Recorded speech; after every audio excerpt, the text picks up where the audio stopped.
Përshëndetje të gjithëve, unë jam Anna dhe sot kam dëshirë ti përgjigjem një pyetje që ma bëjnë shumica në kanalin tim.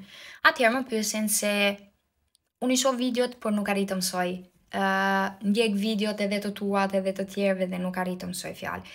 Atëherë, si fillim ju them që për të mësuar një gjuhë është një proces edhe që duhet të ketë kohën e tij, t'ja japësh kohë dhe vetes për t'i asimiluar gjërat. Kështu që mos u shqetëso, merre me avash dhe jepi kohë vetes tënde që të mësosh.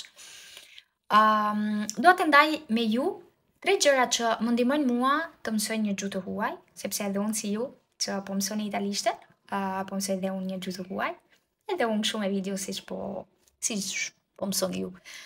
Janë 3 gjërat e cilat më ndihmojnë mua dhe për mendimin tim janë shumë të rëndësishme. E para dhe më e rëndësishmja është të jesh sistematik. Duhet t'i kushtosh çdo ditë ndaj ti minutat. Unë personalisht minimumi ndaj 15 minuta vetëm për gjuhën e huaj.